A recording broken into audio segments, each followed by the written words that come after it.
ఫలిస్తుంది, భగవంతుని పట్ల ద్వేషం లేని వాడికి ఫలిస్తుంది అని అర్థం అన్నమాట. నువ్వు అందరికీ చెప్పు, 1000 మందికి చెప్పు, 1,00,000 మందికి చెప్పు, ఎవడు గ్రహించాలో వాడే గ్రహిస్తాడు, ఎవడు బాగుపడాలో వాడే బాగుపడతాడు, ఎవడు ధర్మ మార్గంలో నడవాడో వాడే వస్తాడు. స్పెషల్ క్లాసులు తీసుకున్నా సరే. కనుక మనము పదే పదే తపస్సు, శ్రద్ధ లేని వాడికి చెప్పొద్దని పదే వస్తుంది మనకి. శ్రద్ధ లేని వాడికి అంటే చెప్తూ ఉంటే శ్రద్ధ పుడుతుందేమో ఎవడికి తెలుసు. శ్రద్ధ ఉండదు ఇంతే అని చెప్పడానికి వీల్లేదు. మనిషి ఎన్నో ఏళ్ల జీవితం గడుపుతూ ఉంటాడు, తర్వాత శ్రద్ధ పుట్టవచ్చు. ఇప్పుడు పుట్టకపోతే మన మాస్టర్ గారు నర్సారెడ్డి గారు నిర్మల్లో పనిచేశారు. వారి జీవితంలో అనుభవమే. ఫస్ట్ క్లాస్ వచ్చిన స్టూడెంట్లు తర్వాత ఫెయిల్ అయిన వాళ్ళు ఉన్నారు, చెడుదారి పట్టిన వాళ్ళు ఉన్నారు. మామూలు మార్కులు వచ్చిన స్టూడెంట్లు ఫస్ట్ క్లాసు కష్టపడి తెచ్చుకున్న వాళ్ళు కూడా ఉన్నారు. 2 రకాలు ఉన్నారు స్టూడెంట్. కాబట్టి వీడికి రాదు, వీడి ఇంతే అని మనం చెప్పడానికి వీల్లేదు కలియుగంలో. కాబట్టి అది ఇవి ఫలించాలి. మీరు విన్న తర్వాత కూడా ఫలించాలి అంటే ఏం చేయాలి? శ్రద్ధ పెంచుకోవాలి, తపస్సు చేయాలి, భక్తుడు కావాలి, సేవాభావం ఉండాలి. ఇవన్నీ ఉంటే విన్నది సఫలం అవుతుంది. లేకపోతే ఈ చెవితో వింటాం, ఆ చెవితో పోతుంది, అంతే. తర్వాత భగవంతుడు ఎక్కడున్నాడు చెప్పండి? కాశీలో ఉన్నాడు. కేదార్నాథ్, బద్రీనాథ్, సిద్ధులగుట్ట, అది బాసర వెళ్తున్నారు అందరూ. ఎంతమంది వెళుతుంటారు?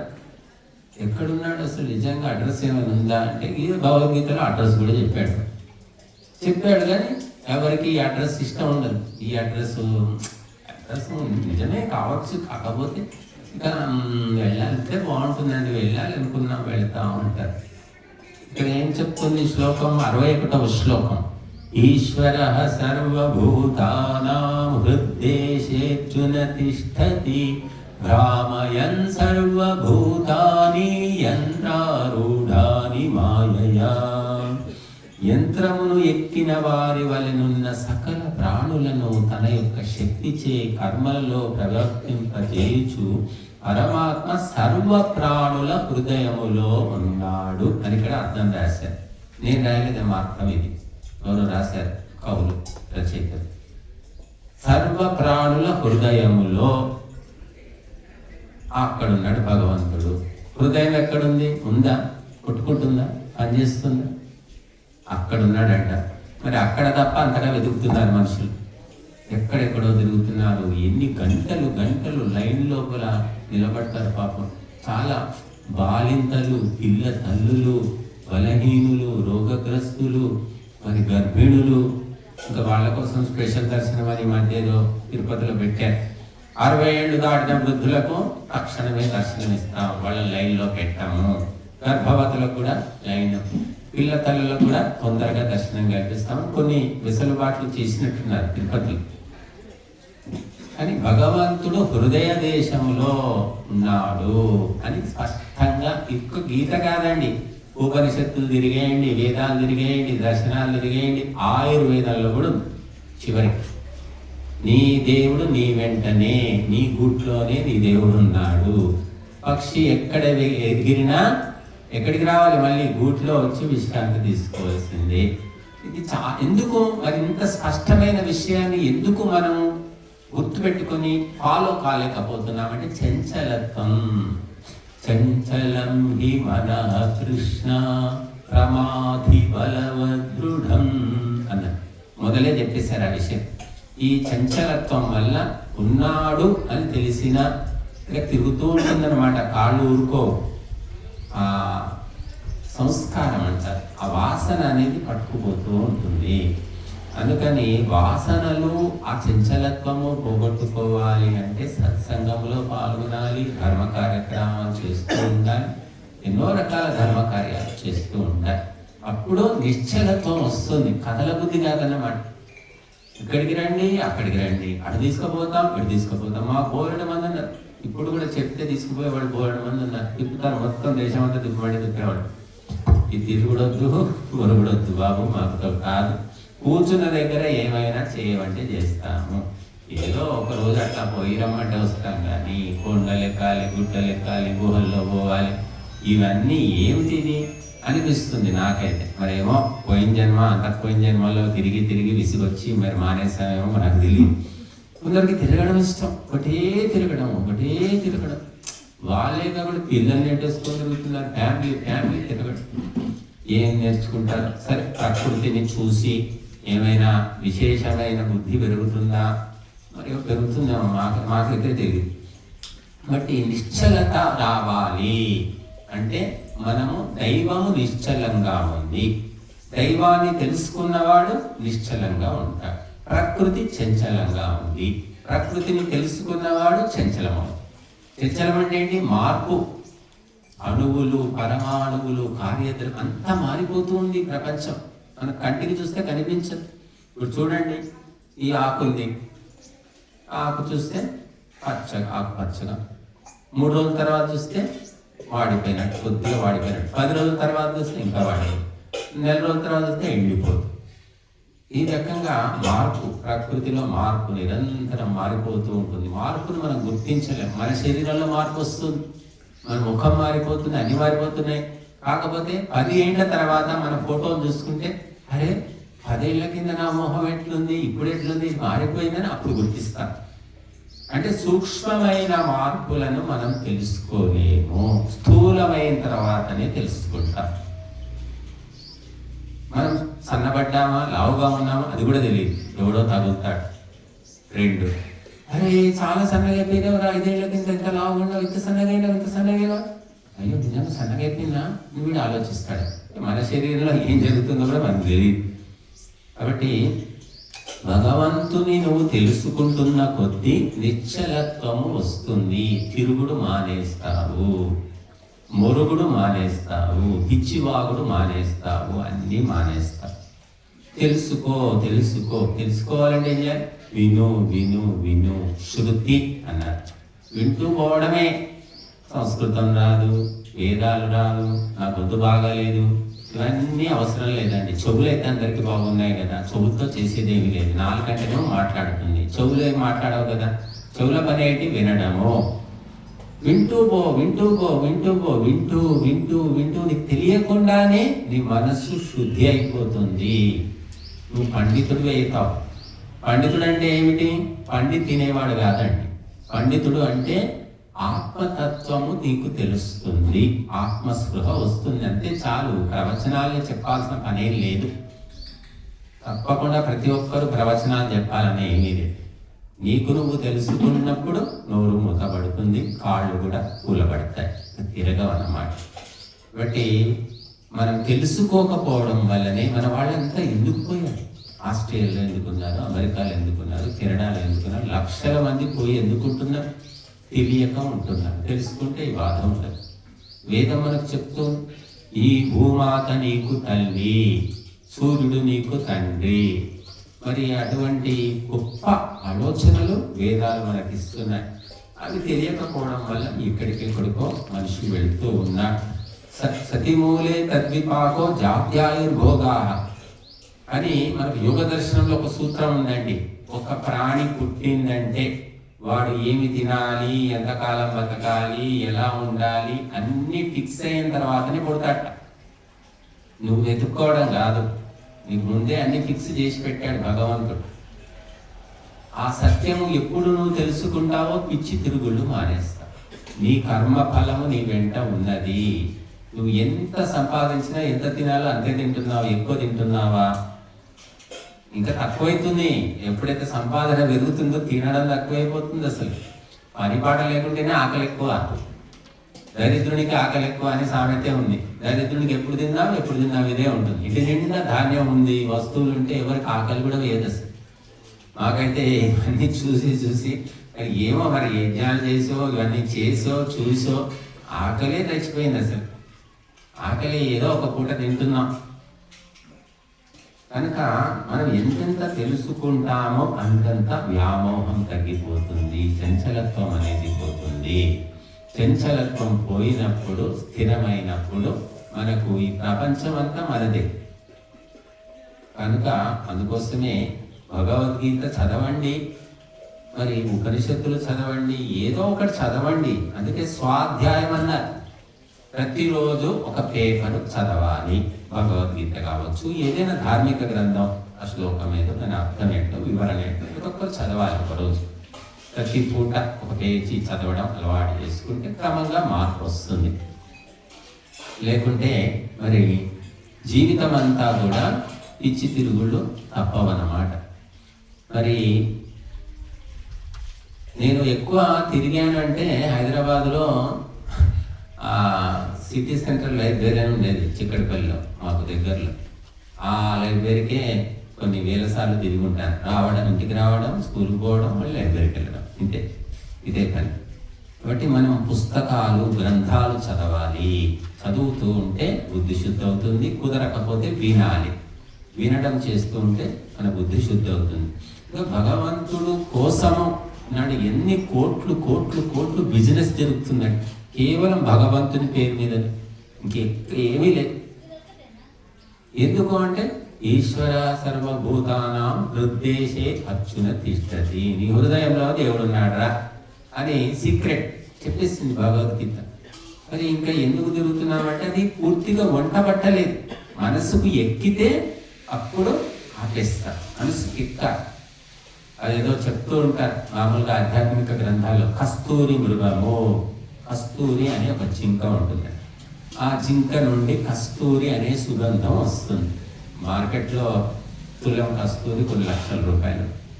ఆ జింక బాగా ఒక వయసుకు వచ్చిన తర్వాత దాని బొడ్డు నుంచి సుగంధ ద్రవ్యం కారుతుంది, సుగంధ వాసన వస్తుంది. ఆ వాసన ఆ మృగానికి కూడా వస్తుందట. వస్తే సుగంధం ఎక్కడి నుంచో వస్తుందని అడవంతా తిరుగుతూ ఉంటుందట. కానీ దాని నుంచే వస్తుందని తెలుసుకోలేదట. అట్లాగా దేవుడు ఎక్కడ అని తిరుగుతున్నారు. నీలోనే దేవుడు ఉన్నాడ, నువ్వే దేవుడివి. ఇక శంకరాచార్యుడు ఏమన్నాడు, నువ్వే దేవుడి పో అన్నాడు. అహం బ్రహ్మాస్మి, నేనే బ్రహ్మను. అది అది అది లేదు, ఇది లేదు. అద్వైతంలో వాళ్ళు ఏం చెప్తారు, దేహో దేవాలయ ప్రోక్త జీవో దేవ సనాతనో అని చెప్తారు. జీవుడు దేవుడు సనాతనులు, నీ దేహమేరా దేవాలయం అన్నాడు. శంకరాచార్యుల వారు వారి గ్రంథాలన్నింటిలో కూడా నాకు ఎక్కడా కూడా విగ్రహాలు పెట్టి పూజలు చేయమని చెప్పి శాస్త్రం నాకైతే కనిపించలేదు.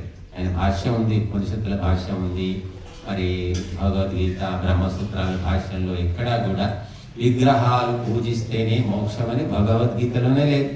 18 అధ్యాయాలు 700 శ్లోకాల్లో ఎక్కడైనా మీకు విగ్రహం పెట్టి కొబ్బరికాయ కొడితే మీకు దుఃఖాలు పోతాయి, మోక్షం వస్తుందని ఉందా చూపిస్తే నా అభిప్రాయం మార్చుకుంటాను. కొంతమంది భగవద్గీత అధ్యయనం చేసేవాడు ఎక్కడైనా ఉందా? ఇక్కడ చెప్తారు కొంతమంది, మన్మనా భవ మద్భక్తో మధ్యాజీ మాం నమస్కురు మామే వైశ్యసి సత్యం తే ప్రతిజానే ప్రియోసి మే. ఈ శ్లోకం ఏం చెప్తుంది? మన్మనా భవ, నా మీద మనసు పెట్టు, నా భక్తుడివి కా, నా కొరకు యజ్ఞం చేయుము, నాకు నమస్కరించు, నువ్వు నన్నే పొందుతావు, ఇది సత్యము, నీతో ప్రతిజ్ఞ చేస్తున్నాను అని కృష్ణుడు చెప్తున్నాడు. చెప్పాడు కదా కృష్ణుడు. మరి కృష్ణుని విగ్రహం పెట్టి పూజ చెయ్యి అని అర్థం తీసుకొస్తున్నారు. ఇక్కడ మన్మనాభవ అంటూ నాయందు మనస్సు నిలుపు అంటే అర్థం ఏమిటి? నా గుణకర్మ స్వభావాలు ఎలా ఉన్నాయి, నేను ఎటువంటి ధర్మ కార్యాలు చేశాను, నా మీద మనసు. గురువు చెప్తున్నాడు నా మీద మనసు పెట్టవయ్యా అంటే అర్థం ఏంటి? గురువు బొమ్మ పెట్టుకోమనే చెప్పండి. నా మీద మనసు పెట్టి విను అంటాడు గురువు అంటే అర్థం ఏంటి? గురువుని పక్కన పెట్టి గురువు ఫోటో పెట్టుకుంటే అయిపోతుందా? ఈ శ్లోకానికి అర్థాలు చెప్తున్నారు. మన్మనాభవ మద్భక్తు, నా భక్తుడివికా. భక్తుడు అంటే ఎవరు? సేవకుడు, ఫాలోవర్. కృష్ణుడిని ఫాలో కావడం అంటే కృష్ణుడి విగ్రహం పెట్టుకోమని అర్థమా? చెప్పండి. అలాగా అసలు సూక్ష్మమైన అర్థాలు తెలుసుకోకుండా మరి వాళ్ళు ఎవరి సంస్కారాన్ని బట్టి వాళ్ళు అర్థం చెప్పుకుంటున్నారు. ఎంతోమంది సంస్కర్తలు పుట్టారు మన దేశంలో, ఒక్కరు కాదు, ఇద్దరు కాదు. మన తెలుగు ప్రాంతంలో కూడా బోలెడు మంది పుట్టారు, హిందీ ప్రాంతాల్లో పుట్టారు. అందరూ ఏం చెప్పారు? సాధన చేసుకో, అభ్యాసం చేసుకో, ప్రాక్టీస్ చేసుకో. అన్నారు. అంటే ఆడంబరమైన కర్మకాండ వదిలిపెట్టండి అన్నారు. ఆడంబరమైన కర్మకాండనే పట్టుకున్నాం. యజ్ఞం అనేది చాలా సింపుల్. ఇక్కడ ఏమి ఆడంబరం అర్భాటం లేదు. మీరు యూట్యూబ్లో చూడండి, యజ్ఞకుండాలు పెట్టి ఎంత పెద్ద భయంకరంగా పువ్వులు, చీరలు, గుడుకలు ఏమేమో అలంకారాలు చేస్తారు. పట్టు చీరలు కూడా హోమంలో వేసిస్తున్నారు. అదొక రకం తామసిక యజ్ఞాలని చెప్పుకున్నాం మనం. చాలా సరళమైనది. ఆహారం ఎంత సరళం, అన్నం ఉడకబెట్టుకొని పప్పు చేసుకుంటే అయిపోయింది. దానికి మసాలాలు వేసి, నూనెలు పోసి, ఫ్రై చేసి, ఏమేమో చేసి భయంకరంగా వంటను తయారు చేసుకుంటున్నా. 5 నిమిషాలు అయిపోయే వంటను గంటలు గంటలు సాగతీసుకుంటున్నా. క్లిష్టతరం అంటే సరళత్వం నుంచి క్లిష్టత్వం వైపు మనిషిపోతున్నాడు. ఎందుకంటే బుద్ధి క్లిష్టమైపోతుంది. బుద్ధి సరళంగా లేదు కదా. ఇక్కడ ఉన్న అమ్మగారులు అందరూ 70 ఏళ్ళు, ఇప్పుడు అమ్మ లింబం ఉంది 90 ఏళ్ళు. అవి అడగండి, ఆమె చిన్నప్పుడు వంట ఎలా చేసుకునేవాళ్ళు అడగండి. మనం ఎంత భ్రష్టు పట్టామో అర్థమవుతుంది. ఉడకబెట్టేసి ఇనుప గరిటెలో నూనె పోసి తాలింపేసి అది ఆ పప్పులో వేసేవాళ్ళు, అంతే కదమ్మా లింబమ్మ. ఈ ఫ్రైలు నూనెలు పోసి వేయించి బొగ్గులాగా వేయించుకొనుడు తినుడు అసలు వాళ్ళకి తెలియదు. కానీ వాళ్ళు ఆరోగ్యంగా ఉన్నారు. 90 ఏళ్ళు బస్సులు ఎక్కువ వస్తుంది అన్నారు. 40 ఏళ్ళు 30 ఏళ్ళకే చేత కాదు, బస్సు ఎక్కడం చేత కాదు, దిగడం చేత కాదు. ఆటో ఎక్కితే ఇంటి దగ్గర, బాబు ఇదే ఇల్లు బాబు, ఇక్కడనే ఆపు బాబు, ఇక్కడనే ఆపు. ఈ పరిస్థితి. ఏది తినకూడదో అది తింటూ, అది కూడా ఎక్కువగా తింటూ నాకు మోక్షం రావాలి, సుఖం రావాలి, శాంతి రావాలి, ఆరోగ్యం రావాలంటే ఎలా వస్తుంది? కనీస విషయం అర్థం కావట్లేదండి. చెప్పి చెప్పి మా నోరు నొప్పి పుడుతుంది. నూనెలు మానేయండి, చెత్త నూనెలు మానేయండి. మంచి నూనె అయినా సరే ఎంత అవసరమో చెంచాడేసుకోండి చాలు. ఇక్కడ మనం ఎంత ఇస్తున్నాం నూనె? మీ గుండె గుబేరు అంటుంది. వంట ఇంతమంది 70, 80 మంది, 100 మంది వంట చేయడానికి 200 గ్రాములు. ఈరోజు ఎక్కువ ఇచ్చారా? ఈరోజు ఎక్కువ ఇచ్చారు. రోజు 40 మందికి 200 గ్రాములే. ఈరోజు ఎక్కువ మంది ఉన్నారు కాబట్టి ఒక అరకిలో ఇచ్చి ఉంటారు. అసలు ఏ నూనె లేకుండా రుచిగా చేయొచ్చండి. మేము చేసి చూపిస్తాం. మీరు కనిపెట్టలేరు నూనె లేకుండా చేశారని. కాబట్టి మనిషికి బుద్ధి భ్రష్టమయ్యి ఈ రకరకాలైన ప్రక్రియలు, పద్ధతులన్నీ వచ్చేసాయి. ఆరోగ్యం చెడిపోయింది, మనసు నిలకడగా ఉండదు, చదవ బుద్ధి కాదు, వినబుద్ధి కాదు, వింటుంటే నిద్ర వస్తుంది. చాలా మందికి నిద్ర వస్తూ ఉంటుంది. ఎందుకంటే ఇంట్లో శాంతి లేదు. కొన్ని ఆశ్రమంకి వెళ్తే ఆ ప్రవచనాలు అంటే నిద్రని వస్తుందయ్యా. నేను మొన్న పోతే బాగా నిద్ర వచ్చింది, చాలా మంచి నిద్ర వచ్చింది. అసలు మాత్రలు వేసుకుంటే కూడా నిద్ర రావట్లేదు. ఆ స్వామీజీలు చెప్తుంటే భలే నిద్ర వస్తుందయ్యా అని కొంతమంది నిద్ర కోసం కూడా వస్తున్నారంటున్నారు. పర్వాలేదు, ఏదో ఒకటి లాభం, మంచిదే. కనుక మనం ఆహారం మార్పు చేసుకోండి. ఆహారం గురించి కూడా ఒక అధ్యాయమే ఉంది. మన గుణత్రయ విభాగ యోగంలో ఆహారం గురించి చెప్పారు. సాత్విక ఆహారం అంటే ఏంటి, రాజసిక ఆహారం అంటే ఏంటి, తామసిక ఆహారం అన్నీ ఉన్నాయి. ఉత్త భగవద్గీత పట్టుకున్న వాడు బాగుపడతాడు. ఊరికే పారాయణం కాదండి, అప్పచెప్పడం కాదు. దాంట్లో ఉన్న సారము తెలుసుకొని మన జీవితాన్ని చక్కదిద్దుకోవడం. అది లేదు. అందుకే నువ్వు ప్రపంచాన్ని శాసించు, నువ్వు మామూలు వ్యక్తివి కాదు. నువ్వు భారతదేశంలో పుట్టావంటే భగవంతుడు నీకు పవర్ ఇచ్చాడు, శక్తిని ఇచ్చాడు. అది మనం వదిలిపెట్టాం. పనికి మాలిన పుస్తకం చేతిలో పట్టుకొని ఊళ్ళకు ఊళ్ళు మార్చి పారేస్తున్నారు. భగవద్గీత పట్టుకుంటే నేను ఎట్లా బతుకుతానని భయపడి చేస్తున్నాడు. భగవద్గీత చదివిన వాడేమో భయపడి చేస్తున్నాడు. ఆ పుస్తకాన్ని నమ్ముకొని ముందుకు పోలేకపోతున్నాడు. పనికి మాలిన పుస్తకం పట్టుకున్న వాళ్ళేమో ఊళ్ళకు ఊళ్ళు మార్చేస్తున్నారు. దేశాలని జయించారు. ఇప్పుడు కూడా అంతర్గతంగా పరోక్షంగా ప్రపంచాన్ని శాసిస్తున్నారు. ఈ టెక్నాలజీ అంతా వాళ్ళు చేసిన పుణ్యమే. పుణ్యమో పాపం. నిన్న మీరంతా చదివి ఉంటారు. సిస్టర్ అభయ కేస్ చదవండి. ప్రపంచంలో వాళ్ళ మాఫియా ఎంత స్ట్రాంగ్ ఉందో మీకు అర్థమవుతుంది. సిస్టర్ అభయ నిన్న పేపర్లో చూస్తుంటారు. 30 ఏళ్ళ నుంచి నానుతుంది ఆమె కేసు. ఏ టీవీలో డిబేట్ జరగదు, ఏ పేపర్లో రాదు, ఎవరు స్టేట్మెంట్లు ఇవ్వరు. అదే మన స్వామీజీల గురించి ఏదో ఒక చిన్న పొగ వస్తే అక్కడ నిప్పే రగిలిస్తారు. అటువంటి నెట్వర్క్ వాళ్ళకు ఉంది. మనకేమో ఏమీ పప్పుచారు బాగుంది, పప్పుచారులో ముక్కలు బాగున్నాయి, ఇంకా ముల్లంగి ముక్కలు ఇస్తే మరీ బాగుంటుంది. ఈ ఆలోచనలే. ప్రపంచాన్ని శాసించాలి అనే ఆలోచన ఎక్కడుంది? ఎక్కడ లేదు. నా చిన్న బొజ్జకు శ్రీరామ రక్ష, నేను నా కుటుంబము బాగుంటే చాలు. నీ బావిలో కప్ప మనస్తత్వం మనకు పెంచి పోషించాలి. ఎవరికి కూడా విశాలమైన ఉన్నతమైన బిగ్ థింకింగ్ అంటారు ఇంగ్లీష్, ఆలోచనలు ఎవరికీ లేవు. ఇప్పటి పిల్లలకైతే అసలే లేదు. కనీసం అమ్మ నాన్నకు కూడా అన్నం పెట్టేవాళ్ళు లేరు, మంచి చెడు అడిగేవాళ్ళు లేరు. అంతే. ఎంత సంకుచితమైపోతున్నాడు మనిషి, ఆలోచించండి మీరు.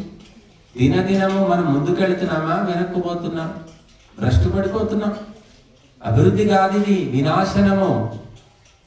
ఒకప్పుడు పల్లెటూళ్ళలో ఇల్లు కట్టుకోవాలంటే మేస్త్రి లేడు, ఎవరు లేడండి. వాడు సొంత తెలివితోటి ఇటుకలు తెచ్చి ఎవరి ఇల్లు వాడే కట్టుకున్నాడు, ఎవరి పొలం వాడే చేసుకున్నాడు. ఇప్పుడు ఎంత ఏమిటి? అస్వతంత్రం, డిపెండెన్సీ. ప్రతిదానికి మనం ఇతరుల మీద ఆధారపడాలి. కాబట్టి చిన్నప్పుడు చూడండి, ప్రతి ఒక్కరికి 20 ఎక్కాలు వచ్చేవి. ఇప్పుడు 20 కాదు, 10వ ఎక్కం 9వ ఎక్కం కూడా ఎవరికి రాదు. ఏమనంటే కంప్యూటర్ క్యాల్కులేటర్ పట్టుకొని నొక్కుతూ ఉంటాడు. రోజు 15-20 మైళ్ళు నడిచేవాడు. పొలం నుంచి ఇంటికి, ఇంటి నుంచి పొలానికి అక్కడ నడిచేవాడు. ఇప్పుడు 20 మైళ్ళు నడుస్తాము, 10 మైళ్ళు, రోజుకు 1 మైలు అయినా నడుస్తున్నాం, అవసరం లేదు. అంటే దినదినము కూడా మన శక్తులన్నీ నశించిపోతున్నాయి. జ్ఞాపశక్తి నశించింది, నడిచే శక్తి నశించింది, మాట్లాడే శక్తి నశించింది, వినే శక్తి నశించింది. ఏ శక్తి ఉంది? తినే శక్తి కూడా నశించింది. కేజీ బియ్యం తినేవాడు, వంట ఉడకబెట్టుకొని రోజు మొత్తంలో 1 కేజీ తినేవాడు. అంత కష్టం కూడా చేసేవాడు అనుకోడు. ఇప్పుడు కూడా తింటున్నారు, కేజీ తింటున్నారో ఎక్కువ తింటున్నారో తెలియదు, కానీ రుచికరమైన భోజనాలు తింటున్నారు. అజీర్ణం, గ్యాస్, యాసిడిటీ, అల్సర్ అన్నీ ఉన్నా కూడా తినే ఉన్నారు. ఇక్కడ నేను కారం చాలా తక్కువ వేయమని చెప్తూ ఉంటా. అందరికీ యాసిడిటీ ఉంది, లేకపోతే గ్యాస్ ట్రబుల్ ఉంది, లేకపోతే అల్సర్, ఏదో ఒకటైతే అందరికీ ఉంది. అయినప్పటికీ కూడా రుచి నాలుక ఊరుకోదు. కారం తక్కువైంది, కారం తక్కువైంది, ఉప్పు తక్కువైంది, ఉప్పు తక్కువైంది. డాక్టర్ చెప్పే ఉంటాడు, తినొద్దమ్మా, ఉప్పు కారాలు తినొద్దు, పుల్లటి వస్తువులు తినొద్దు, అది తినొద్దు. 40 దాటాయంటే తప్పకుండా అందరికీ వస్తాయి.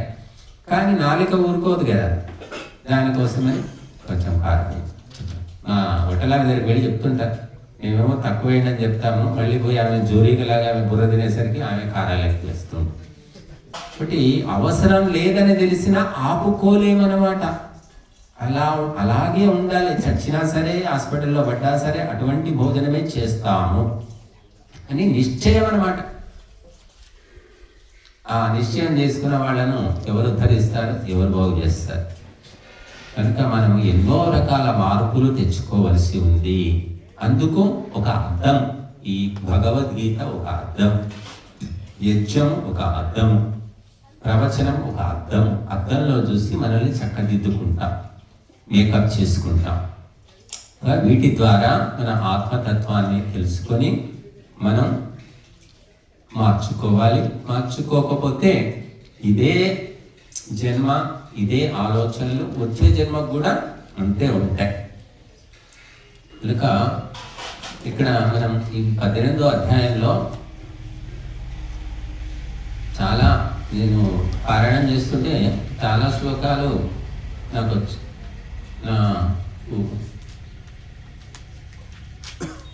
గుర్తుకొచ్చాయి. కాకపోతే మళ్ళీ ఇవన్నీ తిప్పాలి, ఇక్కడ ఉన్నాయి ఆ శ్లోకాలు. ఇక్కడ ఏం చెప్పారు? 4 వర్ణాలు, వారి లక్షణాలు, వారు చేయవలసిన కర్తవ్యాలు చెప్పారు.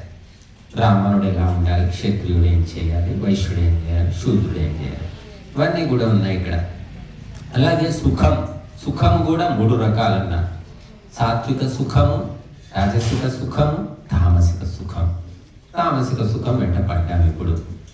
తర్వాత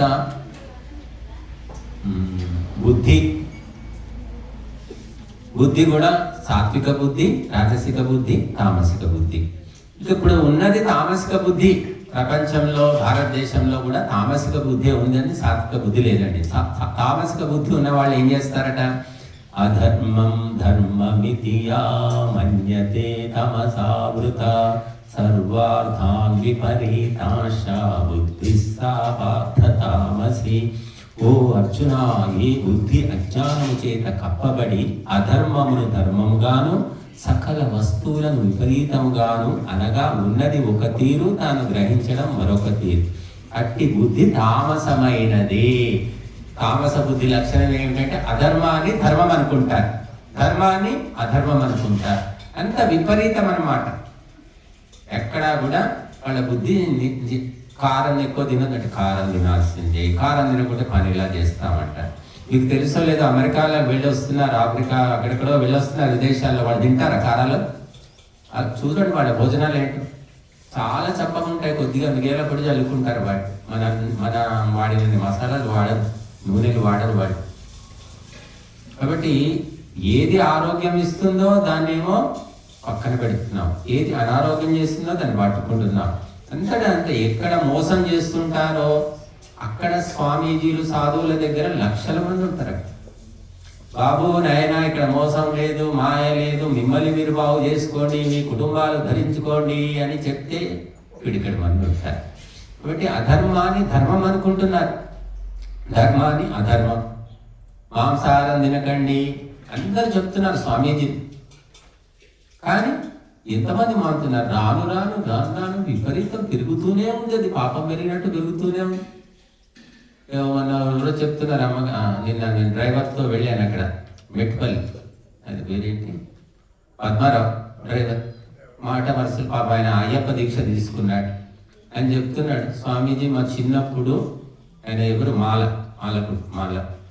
కులం, ఇక్కడ ఈ ఊళ్ళోనే ఉంటాడు. నన్ను మెట్పల్లి తీసుకెళ్ళాడు. కార్లో వెళ్ళేటప్పుడు మాట్లాడుతున్నాను, స్వామీజీ మా చిన్నప్పుడు పండుగలప్పుడే మాంసం తినేది, రోజు ప్రతి ఆదివారం తప్పనిసరిగా తినే సంప్రదాయం అసలు లేదు. నేను మానేయాలనుకుంటున్నాను, కానీ ఈ డ్రైవర్ వృత్తి లోపల ఎక్కడెక్కడికో వెళతాము కాబట్టి తినక తప్పడం లేదు, కానీ మానేద్దాం అనుకుంటున్నాను అని చెప్తున్నాడు పద్మారావు. మీ అందరికీ తెలుసు, ప్రతిరోజు ప్రతి ఆదివారం తప్పనిసరిగా తినేవాళ్ళ మాంసాహారం, ఎవడు తినేవాడు కానీ ఇప్పుడు అది ఒక సంప్రదాయం అయిపోయింది, ఆచారం. ప్రతి ఆదివారం తినాల్సిందే, ఫ్యామిలీ. ఇవన్నీ ఎక్కడి నుంచి వస్తున్నాయి అంటే అధర్మాన్ని నువ్వు ధర్మం అనుకుంటున్నావు, ధర్మాన్ని అధర్మం అనుకుంటున్నావు. ఎందుకంటే తామసిక బుద్ధి వచ్చింది నీకు. గురువుల దగ్గరికి పోతే సిగ్గుచేటు, నగుబాటు, అగౌరవం. ఆశ్రమాలకు వెళ్ళొద్దు. ఇంతసేపు ఏముంటుంది అక్కడ? ఇంతసేపు అట్లా పోవాలి రావాలి. ఎందుకు వింటారు ఇవన్నీ? మనం సంసారం చేయాలి, సంపాదించుకోవాలి. ఇలా మాట్లాడే వాళ్ళు ఊరంతా ఉన్నారు. కాబట్టి ఆ అధర్మ బుద్ధి ఎందుకు అంటే తామసిక బుద్ధి. తామసిక బుద్ధి ఎక్కడి నుంచి వస్తుంది? ఆహార దోషం, సంస్కార దోషం, సంకల్ప దోషం. ముఖ్యంగా ప్రధానంగా ఆహారమేనమ్మా. ఆహారం మొట్టమొదలు నువ్వు తిన్న అన్నమే మనసు అవుతుంది, నువ్వు తిన్న అన్నమే పిండం అవుతుంది. ఈ రెండు. మనస్సు అయ్యేది ఆహారమే, పిండం అయ్యేది. పిండం అంటే మన శరీరాలు కూడా ఆహారంతో తయారయ్యాయి. కాబట్టి నువ్వు సాత్విక ఆహారం తింటే సాత్వికమైన సంతానం కలుగుతుంది, సాత్వికమైన బుద్ధి ఏర్పడుతుంది. చెత్త ఆహారం తింటున్నాం, ఆహార దోషం. అందుకే ఇది చాలా ముఖ్యమైనటువంటిది. అందుకే ఉల్లి వెల్లుల్లి కూడా వాడద్దు. ఉల్లి వెల్లుల్లి ఏంటంటే అవి కూడా మాంసాహారం వంటి దోషం ఉంది అని శాస్త్రాలు చెబుతున్నాయి.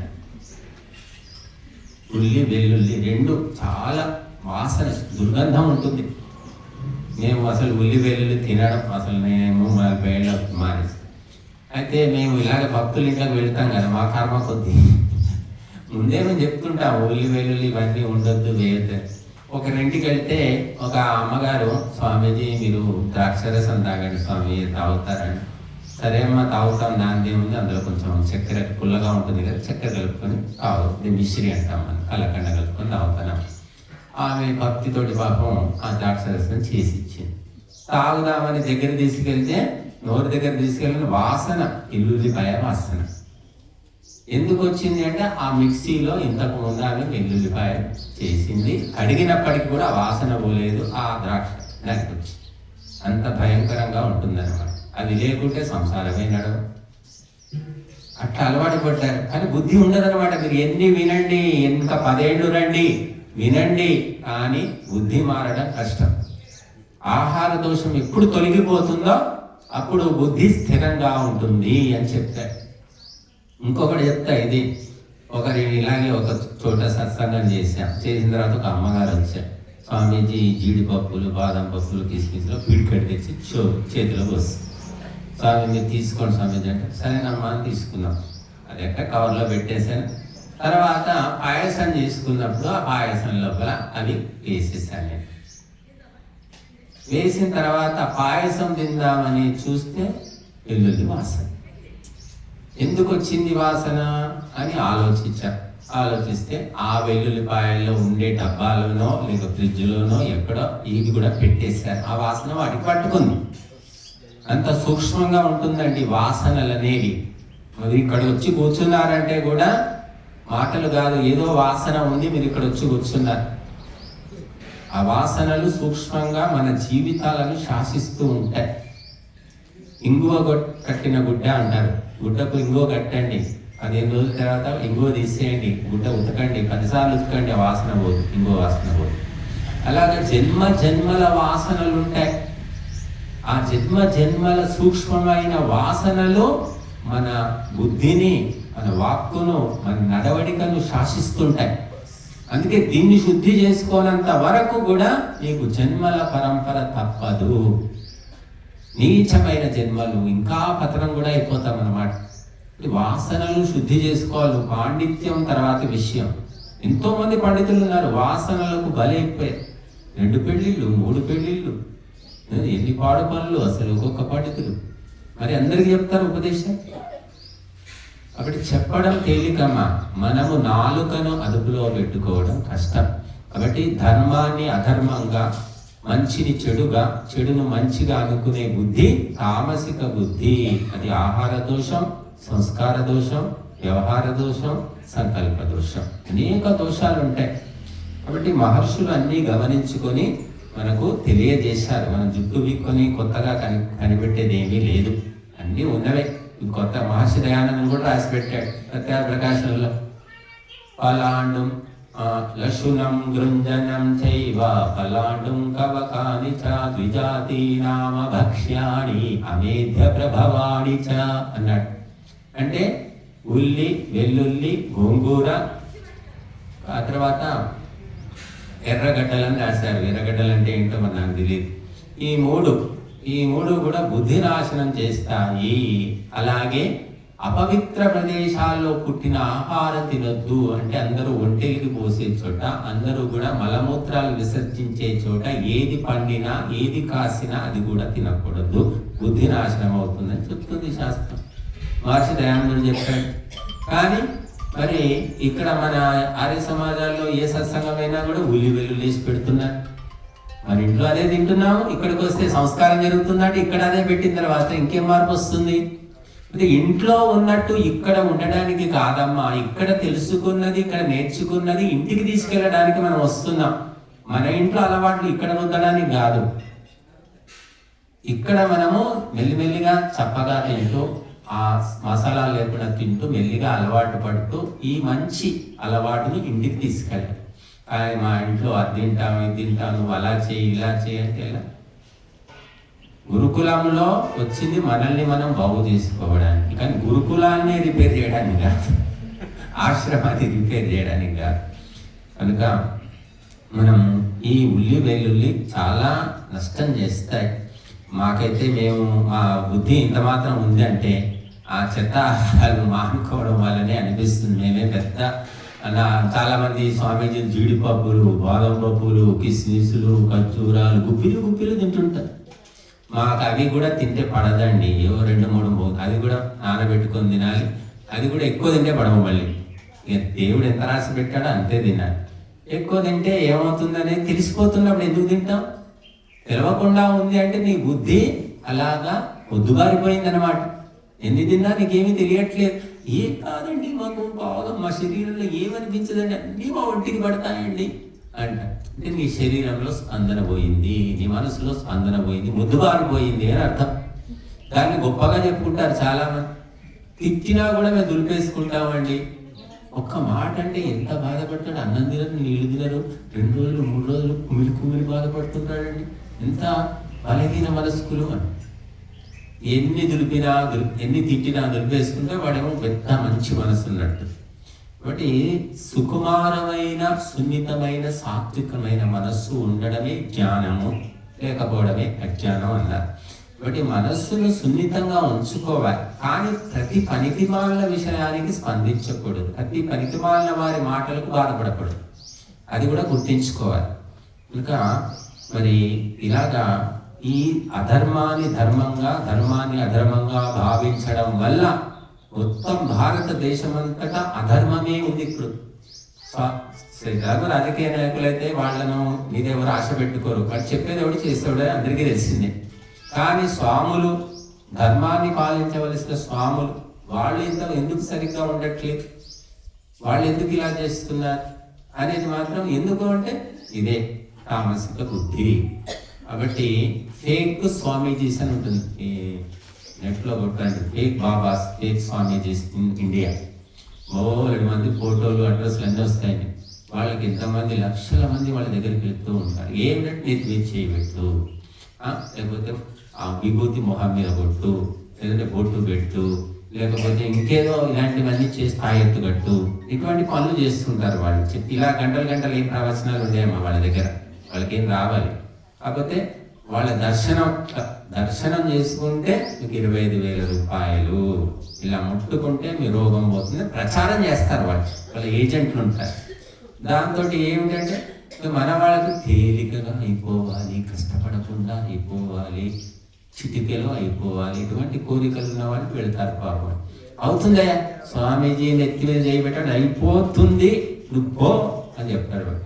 వాడు పోతాడు, ఇంటికి పోతాడు, అవుతుందేమో అనుకుంటాడు. 10 మందిలో ఎవరో ఒకరికి అవుతుంది. ఎట్లాగో చెట్టుకు మొక్కినా అవుతుంది, గుట్టకు మొక్కినా ఎవరికో ఒకరికి మంచి జరుగుతుంది. యా స్వామీజీ మహిత్యం ఓ అని చెప్పి వాడు అందరికి చెప్పుకొని జరుగుతుంటాడు, ప్రచారం చేస్తుంటారు. మరి 9 మంది ఫెయిల్ అయిపోయారు, వాళ్ళదేంటి గతి? కాబట్టి మనుషుల లోపల ఈ బలహీనత తొందరగా అయిపోవాలి, కష్టాలు తొందరగా పోవాలి అనేటటువంటి ఆ బలహీనత వల్ల ఎంతో మంది బాబాలు, స్వామీజీలు బతుకుతూ ఉన్నారు. కాబట్టి మనకి ఏం చెప్తున్నాయి శాస్త్రాలు అంటే, నీకు కష్టాలు వస్తే, రోగాలు వస్తే, బాధలు వస్తే ఏం చేయాలి అంటే చిటికలో పోవండి. కొన్ని చిటికలో పోతే పోవచ్చు, దాని స్థాయిని బట్టి ఉంటుందన్నమాట. అందుకే తచ్చాంతి ఔషధైర్ దానైర్ జప హోమ అర్చనాదిభి అన్నారు. ఇవన్నీ పోవాలంటే ఔషధాలు సేవించాలి, దానము చేయాలి, జపము చేయాలి, యజ్ఞము చేయాలి, గురువులను, తల్లిదండ్రులను, పెద్దలను సేవించాలి. తద్వారా నీ యొక్క కష్టాలు, రోగాలు, సమస్యలు నిర్మూలనం అవుతాయి అని చెప్పారు. అందుకే మీరు చూడండి, సంతానం లేని వాళ్ళు, అనాథాశ్రమాలయం ఉండి అక్కడ పిల్లల్ని వాళ్ళతో మాట్లాడండి, వాళ్ళకి ప్రేమను పంచిపెట్టండి, వాళ్ళ బాగోగులు చూడండి, సంతానం అవుతారు. ఇలా చాలా మందికి జరిగింది.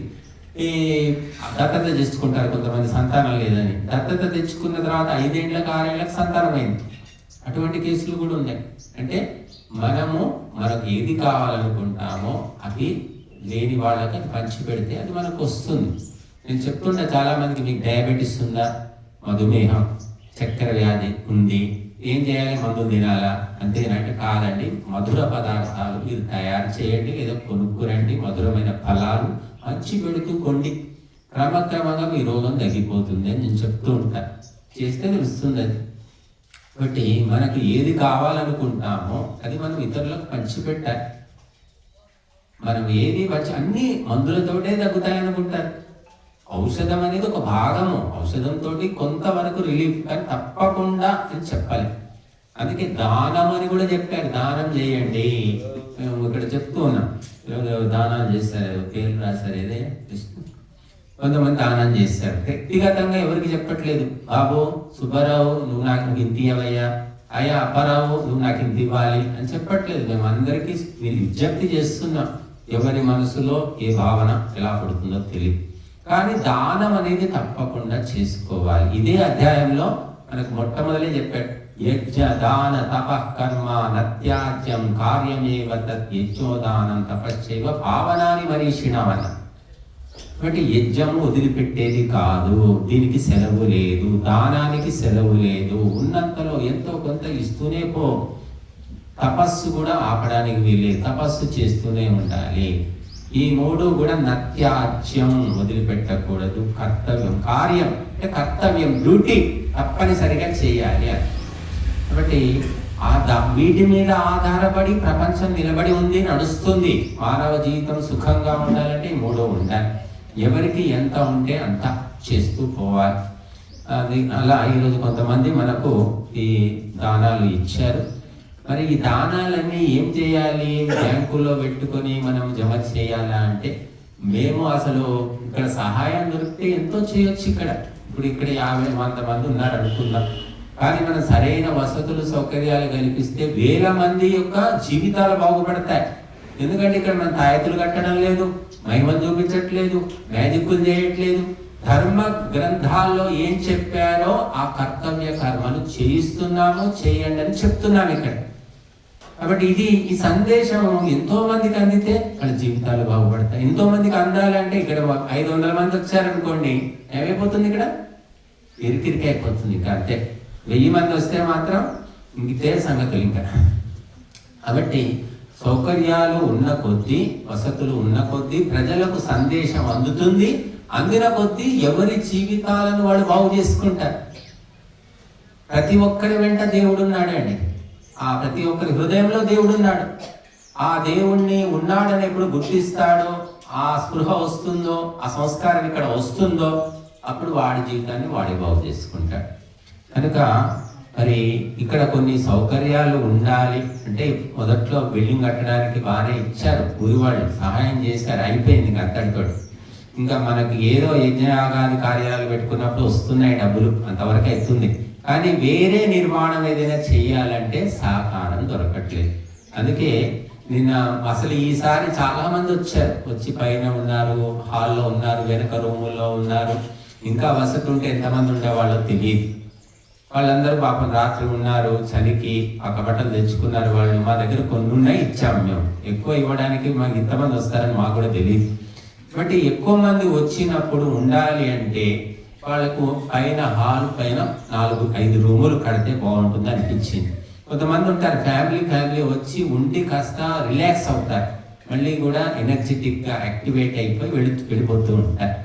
అలాగా ఉండాలి అంటే మరి ఒక గది కట్టడానికి ఎవరో చెప్పారు నాకు, ఒక గది కట్టడానికి 2,50,000 రూపాయలు అవుతాయని చెప్పారు. అది 5 గదులు కట్టాలంటే ఒక గదికి 2,50,000 ఇస్తే ఒక గది కట్టవచ్చు అని సౌకర్యాలతో. అట్లాగా సహాయము కేవలము ధర్మ కార్యాలకు అంతవరకు వస్తుంది. కానీ అంతకు మించి వస్తే ఏమైనా మార్పులు చేర్పులు చేయొచ్చు.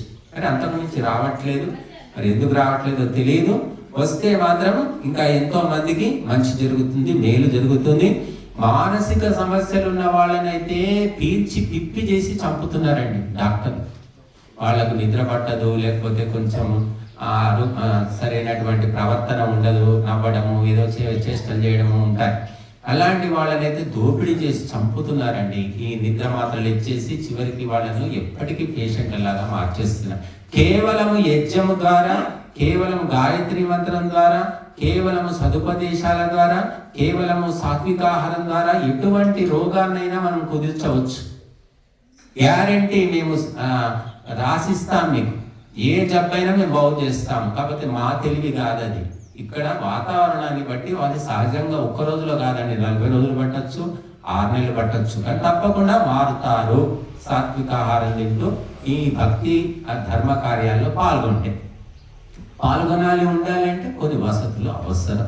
కాబట్టి మీరు ఎవరైనా సరే సహాయపడాలనుకుంటే మీ తండ్రి పేరు మీద, తాత పేరు మీద, ఎవరి పేరు మీదైనా సరే గదిని కట్టించితే 2 లక్షల రూపాయలు అవుతాయని చెప్పారు, రాజిరెడ్డి గారు చెప్పారు.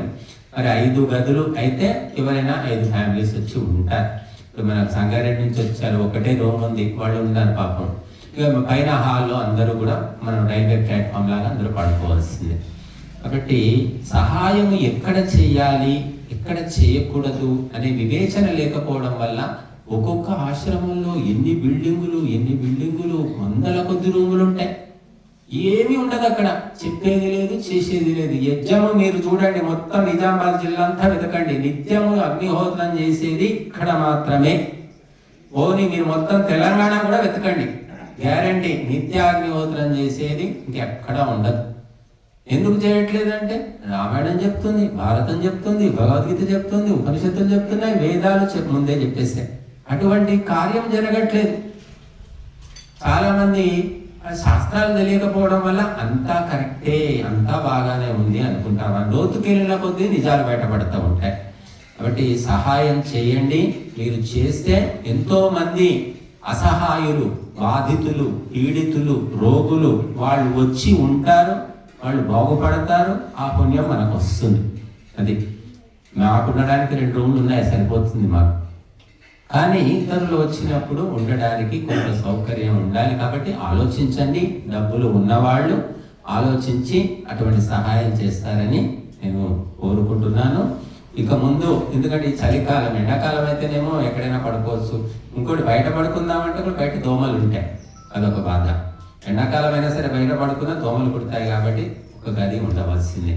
కాబట్టి మీరు ఆలోచించి అటువంటి సహాయం చేసే ప్రయత్నం చేయండి. మరి ఆధ్యాత్మిక కార్యాల లోపల, ఆధ్యాత్మిక భావనల లోపల ఎంతో శక్తి ఉంది. ఏ మందు అవసరం లేదు, ఏ ఆపరేషన్ అవసరం లేకుండానే మనం బాగు చేయవచ్చు. ఎంతోమంది బాగుపడ్డారు.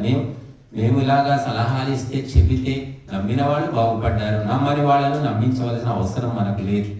ఎవరి మనసులో నమ్మకం ఉంటుందో మనకు తెలియదు, చెప్పుకుంటూ పోవడం. కాబట్టి నమ్మించడమే పనిగా పెట్టుకుంటారు మోసగాళ్ళు. వాడు నమ్మితే కదా వాడి దుకాణం నడిచేది. అందుకని నమ్మించడానికి అన్ని రకాల ప్రయత్నాలు చేస్తారు. మాకు అవసరం లేదు, ఇక్కడ బోర్డు పెట్టుకుంటే కూడా 2 మంది వస్తారు, బోర్డు కూడా ఏం పెట్టలేదు. నమ్మిన వాళ్ళు వస్తారు, చెప్పింది తప్పకుండా వాళ్ళు వింటారు, విన్నప్పుడు బాగుపడతారు. కనుక దైవ శక్తి, ధర్మశక్తి అనేది చాలా సూక్ష్మంగా ఉంటుంది. ప్రపంచాన్ని శాసించే గొప్ప శక్తియుక్తులు మన ధర్మ గ్రంథాల్లో ఉన్నాయి. వాటిని అధ్యయనం చేసి మన జీవితాల్లోకి దింపుకుంటే ప్రపంచమంతా దారికొస్తుంది, ప్రపంచ శాంతి సిద్ధమవుతుంది. ప్రపంచ శాంతి లేదు, బాంబులు కుప్పలు పేరుకుపోయినాయి. స్వార్థము, అవినీతి, క్రమము, అన్యాయము రాజ్యమేలుతూ ఉంది. ఎందుకంటే ధర్మం గురించి చెప్పేవాడు లేదు, చెప్తే చేస్తారు. ఈ ఊళ్ళో మేము వచ్చిన తర్వాత మెల్లిమెల్లిగా యజ్ఞాలు మొదలు పెట్టాము. పౌర్ణమి ఒక్కరోజు చేసేవాళ్ళం. అంతకుముందు మేము ప్రతినిత్యం చేసుకుంటాం హోమం, ఉదయం సాయంత్రం, అది వేరు. పౌర్ణమి రోజు విశేష యజ్ఞం అని వచ్చేవాళ్ళు బాగానే 78 మంది వచ్చారు, అయిపోయింది. ఈ సంవత్సరం మాత్రం మొట్టమొదలు మనం ఏం చేశాము, యజుర్వేద పారాయణ యజ్ఞము మొదలు పెట్టాం. 10 రోజులు ఉదయం సాయంత్రం. అంతకుముందు ప్రతి దసరా పండుగ రోజు మనం యజ్ఞం చేసేది 9 రోజులు. ఉదయం మాత్రమే, సాయంత్రం లేదు. అలా 3 ఏళ్ల నుంచి దసరా సమయంలో ఉదయం యజ్ఞం చేసేవాడు, సాయంత్రం చేయలేదు. కానీ ఈ సంవత్సరం ఉదయం సాయంత్రం యజ్ఞము, భోజనము అందరికీ ఏర్పాటు చేశాం.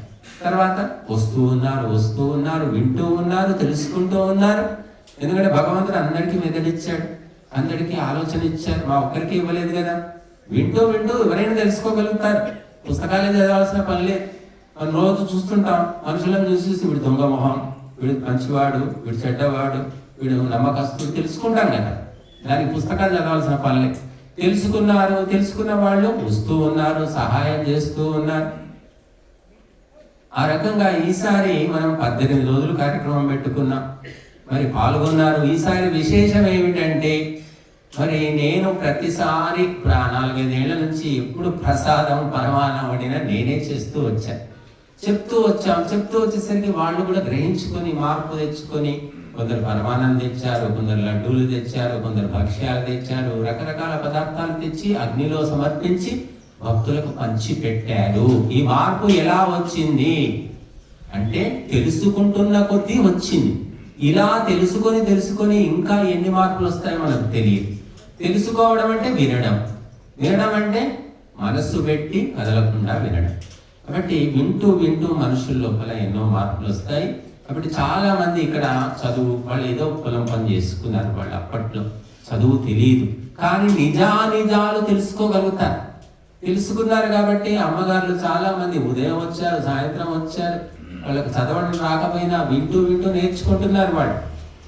కాబట్టి ధర్మాన్ని, సత్యాన్ని, న్యాయాన్ని ప్రతి ఒక్క ఆత్మ తెలుసుకోగలుగుతుంది, కానీ చెప్పలేకపోవచ్చు. పదార్థము రుచిగా ఉందా లేదా అందరూ చెప్తారు, కానీ ఆ రుచిగా అందరూ ఉండగలుగుతారా? ఉండలేదు. అలాగే సత్యము, ధర్మము, న్యాయము ఎవరు చెప్తున్నారు అనేది ప్రతి ఆత్మకు తెలుస్తుంది. మనం దాన్ని ఆచరిస్తామా లేదా తర్వాత విషయం. కాబట్టి ఆధ్యాత్మిక రంగంలో సంస్కరణ లేనంత వరకు భారతదేశం పరిస్థితి దయనీయంగా ఉంటుంది. మనిషి జీవితంలో కూడా అంతే. మీకు ఆధ్యాత్మికత తెలిసింది, భగవంతుడు అంటే తెలిసింది అనుకోని, ఎన్ని లోటుపాట్లున్నా ఆ ఒక్క భగవంతుని జ్ఞానం తెలియడం వల్ల అన్నిటినీ దాటుకోగలుగుతారు, అన్నిటినీ సరి చేసుకోగలుగుతారు.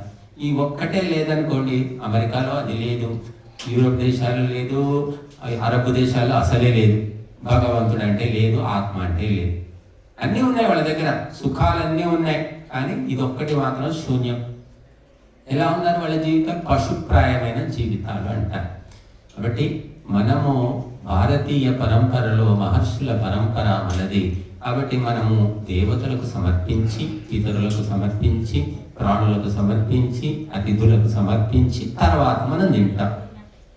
అందుకని రోగాలు లేవు ఈ దేశంలో. మీకు తెలుసో లేదో, వెనరల్ డిసీజెస్ అంటారండి, లైంగిక వ్యాధులు అంటారు. ఈ లైంగిక వ్యాధులు ఎప్పటి నుంచి భారతదేశంలో మొదలయ్యాయో తెలుసా మీకు? మెడికల్ హిస్టరీ అని ఉంటుంది. ఏ రోగము ఏ దేశంలో ఎప్పటి నుంచి స్టార్ట్ అయింది. మన దేశంలో అవి గనేరియా అంటారు, సిఫిలిస్ అంటారు, ఇప్పుడంటే ఎయిడ్స్ ఉంది. ఇవన్నీ లైంగిక వ్యాధులు. ఇవి ఎప్పుడు స్టార్ట్ అయినాయంటే విదేశీయులు ఈ దేశంలో కాలు మోపిన తర్వాతనే స్టార్ట్ అయ్యాయి. అంతకుముందు ఈ దేశంలో లేవండి. సుఖ వ్యాధులు అంటారు. అంత పవిత్రమైన దేశం అన్నమాట. డచ్ వాళ్ళు, ఫ్రెంచ్ వాళ్ళు, పోర్చుగీస్ వాళ్ళు, అరబ్ వాళ్ళు, ఇంగ్లీష్ వాళ్ళు, అడ్డమైన వాళ్ళంతా వచ్చి వాళ్ళకున్న పైత్యము, వాళ్ళకున్న రోగాలు, వాళ్ళకున్న వికారాలు అన్నీ కూడా అంటించారు. తెల్లటి బట్టకు మసి అంటుతుందండి, మసి గుడ్డకు మసి అంటితే తెలుస్తుందా? తెల్లటి గుడ్డకు తెలిసిపోతుంది మనం. అట్లాగా భారతదేశం అంటే తెల్లటి గుడ్డ, శాంతి కపోతం. ఈ శాంతి కపోతం మీద రాబందులు, మరి నక్కలు, తోడేళ్ళు, సింహాలు, పులులు, కొండ చిలువలన్నీ దాడి చేసి కబళించాలని విశ్వ ప్రయత్నాలు చేశారు. తిన్నంత తిన్నారనుకోండి, ఇంకా మనం మిగిలి ఉన్నాం.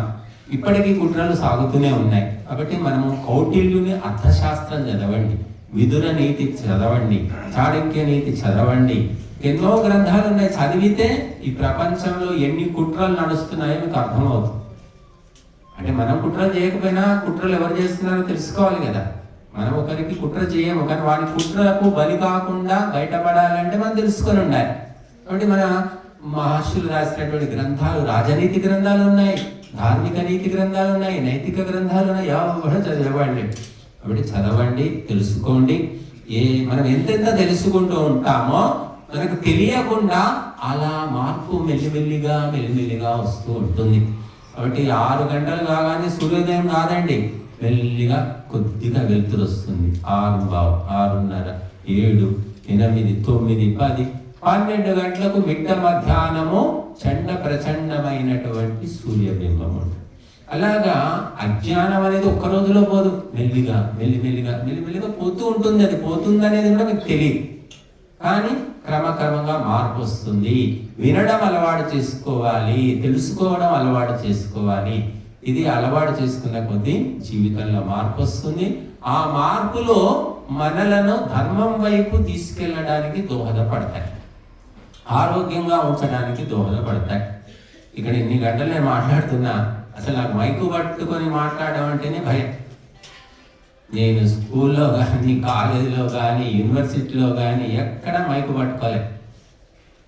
తెలివి ఉండేది, జ్ఞాపశక్తి ఉండేది, కానీ మైకు పట్టుకొని 10 మంది ముందు మాట్లాడంటే భయం. ఇవన్నీ ఎలా పోయాయి భయాలు అంటే ఇలాగే క్రమంగా తెలుసుకుంటూ ఒక భయం కాదు, అనేక భయాలు మనకు దూరం అయిపోతూ ఉంటాయి. కాబట్టి ఏమీ కనబడదు, ఏమీ తెలియదు, కానీ ఒక మార్పు అనేది రహస్యంగా జరుగుతూ ఉంటుంది. అదే ఆధ్యాత్మికత. కాబట్టి మీరు ఎంత సమయం, మీ కుటుంబాల్లో సమస్యలు ఉండొచ్చు, రకరకాల పనులు ఉండొచ్చు, ఎంతో కొంత సమయాన్ని కేటాయించుకొని మీరు వస్తూ ఉంటే మీరు బాగుపడతారు. మనం ఆవుకు గడ్డి వేస్తే ఆవు బాగుపడుతుంది, ఆ పాలు తాగి మనం కూడా బాగుపడతాం. ఆవుకతే బాగుపడదు కదా. అలాగే ఈ ఆశ్రమానికి మీరు వస్తూ వస్తూ మీరు బాగుపడుతుంటారు, ఆశ్రమం బాగుపడుతూ ఉంటుంది. ఎంతో మంది అసహాయులు, దీనులు, హీనులకు కూడా మనం సహాయం చేయగలుగుతాం. కనుక మీరందరూ నిరంతరము వస్తూ ఉంటారని ఆశిస్తున్నాం.